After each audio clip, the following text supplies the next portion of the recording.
देहाती पत्रकार में आप सभी भाइयों बहनों का स्वागत है। फिर से कुछ चर्चा करने वाले हैं हम लोग नीतीश कुमार के बारे में, लेकिन पूरा ध्यान से वीडियो सुनिएगा क्योंकि किसी का अभी तक हिम्मत नहीं हुआ ये सवाल करने का, लेकिन हम ये सवाल कर रहे हैं। जो नीतीश कुमार समाधान यात्रा पर जो निकले हैं, पूरे बिहारियों का जो पैसा जो खर्च हो रहा है बेफिजूल बिना काम का, जिसका कोई मायने मतलब नहीं है, और वहाँ हम सभी बिहारियों का पैसा खर्चा हो रहा है, जो हम लोग टैक्स पे करते हैं, जो भी करते हैं डायरेक्टली नहीं तो इनडायरेक्टली ही, और महंगाई का मार हम लोग सह रहे हैं और मज़ा सारे नेता लोग ले रहे हैं।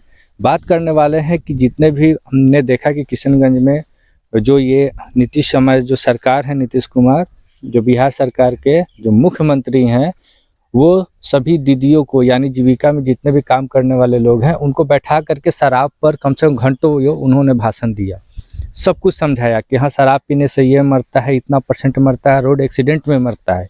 ये सब बात ठीक है, अच्छा है, अच्छी बात है, शराबबंदी है वो अलग का चीज़ है। कितना शराबबंदी है सब किसी को पता है, कितना रेवेन्यू हम लोग का जा रहा है, कितना ख़त्म हो रहा है, उसके चलते हम लोग महंगाई का मार मर रहे हैं, ये भी सब किसी को पता है। लेकिन किसी ने ये हिम्मत नहीं किया उन दीदियों में से कि ये नहीं पूछा उन लोगों ने कि ठीक है शराब पीने से तो लोग मर रहे हैं, वो अलग की बात है, लेकिन जो किसान जो आत्महत्या कर रहे हैं, जो कर्ज से दबे तले हैं, उनका क्या कोई समाधान है या कि नहीं? समाधान यात्रा में किसी दारू पर ही भाषणबाजी होती रहेगी जिसका कोई मायने मतलब ही नहीं है। अगर आपको माफ़ ही करना है तो कम से कम जो हमारे किसान भाइयों के ऊपर जो लोन है, जो कर्ज है, जिसे वो दबे हुए हैं, जो बैंक वालों को नहीं सधा पा रहे हैं, सारे बैंक के कर्मी टॉर्चर कर रहे हैं किसान को, बार बार नोटिस भेज रहे हैं, वो लोग मतलब मानसिक रूप से ग्रसित हैं और वो बिल्कुल डिप्रेशन में है सभी के सभी किसान। उस पर तो कोई चर्चा नहीं करता है, ना ही कोई कमेंट में इस तरह की कोई बात बोलता है कि हाँ इस पर भी चर्चा होना चाहिए। लेकिन ये समाधान यात्रा में अगर समाधान करना ही है तो हमारे अन्नदाता का कीजिए, जो अन्न उगाते हैं खेतों में उनका समाधान कीजिए, उनका लोन माफ़ कराइए, कम से कम उनको फिर से लोन मिले उसकी व्यवस्था कीजिए।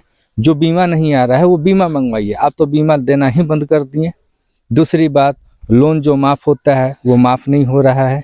वहीं देखिए यूपी सरकार अभी तुरंत 1 लाख का लोन माफ़ किया, तो उससे बोलते हैं सरकार वहाँ शराब चालू है, ठीक है कोई बात नहीं, वहाँ के लोगों को दिक्कत नहीं है, लेकिन हमारे नीतीश सरकार में नीतीश बाबू को बहुत दिक्कत है अगर शराब चालू हो जाता है तो खैर पब्लिक को भी उससे कोई मतलब नहीं है। शराब पीने वाला कहीं ना कहीं से पी रहा है, भले वो जेल जा रहा है, लेकिन जिसका जो लत लगा है वो कर रहा है।